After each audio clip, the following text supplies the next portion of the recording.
Hello and welcome to the program. Artificial intelligence is entering every part of our lives. The question is not whether there'll be disruption, but how much.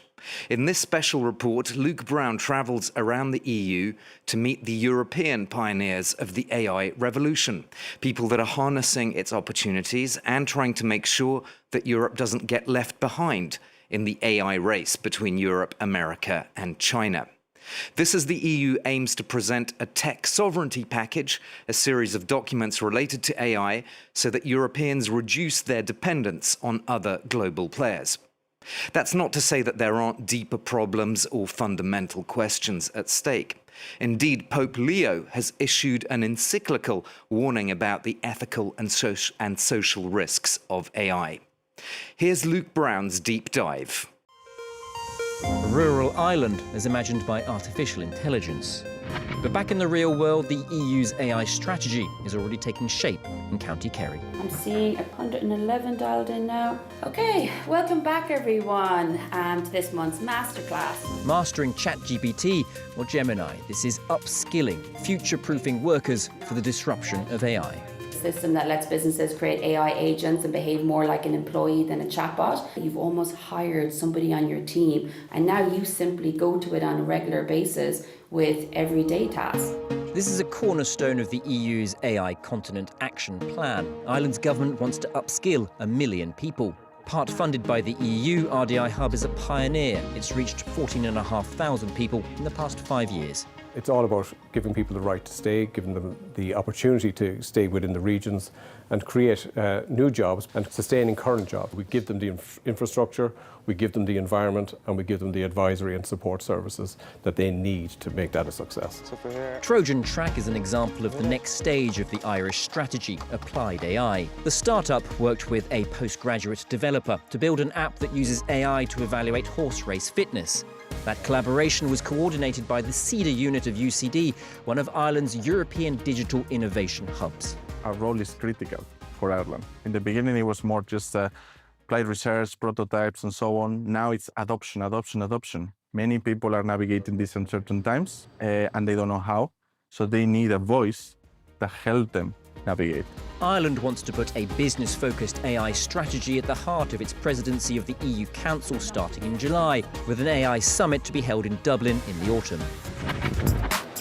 At Europe's biggest industrial trade fair in Hanover, AI is omnipresent. It's the biggest change to factories since automation in the 1950s.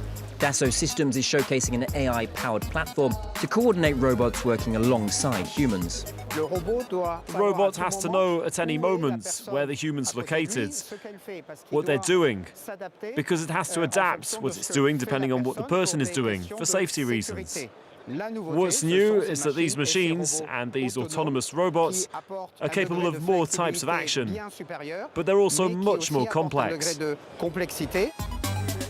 AI-powered robots, though, need to learn to walk before they can run the factory floor.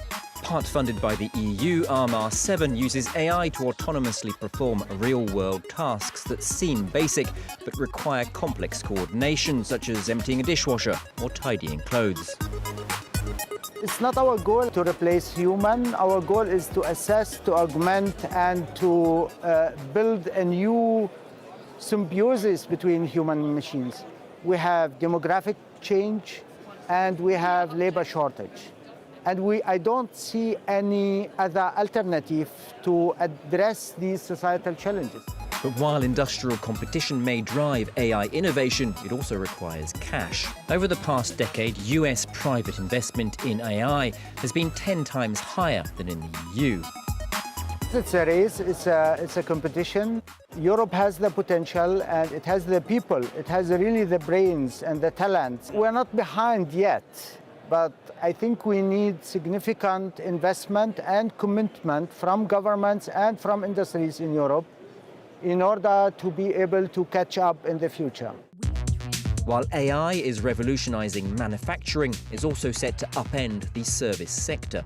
To meet expectations from customers, insurance giant Allianz Partners uses AI to speed up insurance claims, and an AI agent can respond to roadside assistance over the phone. Since last September, its AI agents have dealt with 250,000 calls a month. Every customer will have one AI agent to take care of him, fully personalized to his needs, to what he needs in the moment of truth, and whenever required, he will have a human being behind him to take over and support. And that is something that we were never able so far to do because it was just not affordable. That's the revolution we are working on. If data is the fuel of the AI revolution, data centers are the oil wells for businesses. Luxembourg's AI factory provides computing power to startups and contributes to building a sovereign European ecosystem. Absolutely a game changer. I would even say we consider ourselves lucky that we can do this, and it's really making a big difference, not only at what we can build, but also how fast we can build it. The Meluxina supercomputer is mid-sized, but it's part of a network of 19 AI factories that aims to triple Europe's processing power. Europe's objective is clearly to achieve European sovereignty in the digital sphere, which can help build the Europe of the future that can play on a level playing field with other major digital superpowers. Only around 22% of the world's data centers are in the EU. To bridge that gap, the EU Commission announced a €20 billion plan to build 5 gigafactories, part of a €200 billion public-private investment plan. What's missing today in Europe, if we really want to train large AI models, of course we need more computing power. The gigafactories will allow us to train more types of models, but for the moment we don't have enough computing power. Digital sovereignty also means turning away from Silicon Valley. In 2025, the French city of Lyon decided to stop using Microsoft Office. Its regional digital services department has built up an alternative suite of online tools for 35,000 municipal employees. Our aim is to be as good or even better, as we store the data ourselves. So yes, we aim to match Microsoft Office, and what's more, our selling point is that we're cheaper. The team here has to provide its own AI solutions, acquiring an NVIDIA server for €50,000 apiece to secure its AI models. The investment isn't as colossal as it may seem, even less so when you compare it with the value of the data that are being stored. These are confidential data, or data that are structurally vital, so it's necessary, important for our sovereignty that we retain control of them. OpenAI's ChatGPT, Anthropic's Claude, Elon Musk's Grok. The big hitters of AI are largely from the United States. Nextcloud wants to break that US dependency. It provides EU-based alternatives to Google Drive or Microsoft Office. The company is seeing an anti-Trump boom. Interest in its products grew threefold last year. It's pledged to spend €250 million by 2030 to develop an EU-based AI ecosystem. It wants the EU to favour homegrown solutions. It's now important to have the strategic aspect into the procurement. It's no longer just like no risk buying the market leader, but also like, hey, we have digital sovereignty, we have our own regulations, we have our own industry, we have our own future. Do we really want to be like blackmailed in the future, like about dependency to US tech? The power of AI is also being felt in Europe's creative sector. Thomas Cuisinier has been a professional musician for 15 years. Today, he uses AI tools to aid his creativity. Here he's working with a rapper in Colombia whose voice he's cloned so they can work together despite the distance. I couldn't do this if I didn't have this tool. It allows me to work differently. It allows me to collaborate with people far away.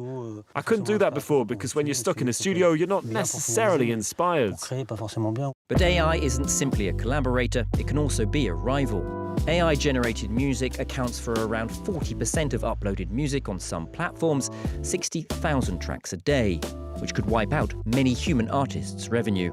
There are people who generate songs, thousands and even millions of songs, simply by uploading some prompts. It's certainly going to change the way in which musicians and composers work.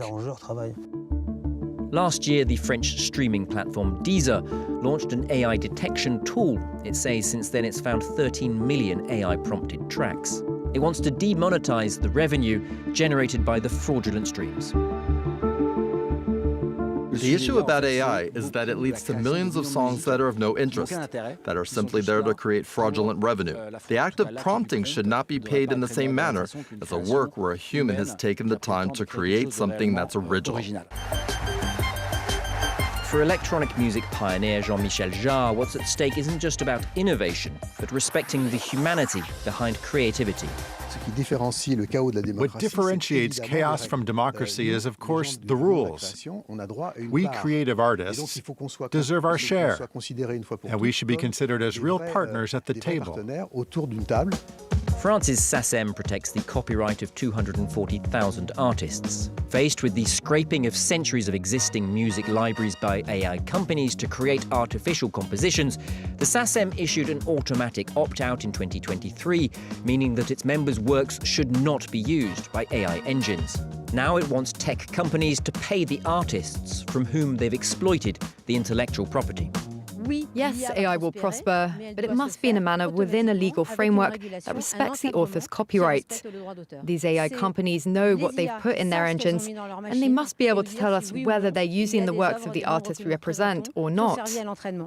From factory floors to accountancy, few fields will be spared disruption by AI.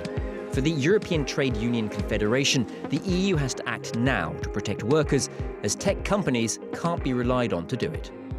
And one of the strengths of the European Union is exactly to provide a safe internal market. This safety is based on the regulations that everyone has to play by the rules. And all businesses doing business in the European Union should play by the rule of the European Union. At the Brussels Economic Forum, that debate is centre stage. For Nobel Prize economist Philippe Aghion, AI will lead to creative destruction in the jobs market, and European countries need to adapt to cope. AI means new ideas and new activities. It may be that the job destruction will occur before the job creations. Countries need to adapt. We need good education system, because at school you learn to learn. And on top of the good education system, you need a good labor market system, like in Denmark, the flex security system. AI will change the way we all work. For Europe, like everywhere, it's a step into the unknown. There's far too much uncertainty about what jobs are going to have to be done, about what skills and capabilities are going to be most valuable and important. And I think the question we should be asking isn't how do we future-proof the next generation, but it's how do we prepare people to flourish in this future that actually we know very little about. Artificial intelligence is here to stay. Caught between the need for regulation and innovation, whether the EU has the tools to deal with the new challenges will be crucial for the future prosperity of the continent. Luke Brown reporting there. That's all for this episode. Thanks for being with us, and we'll see you next time.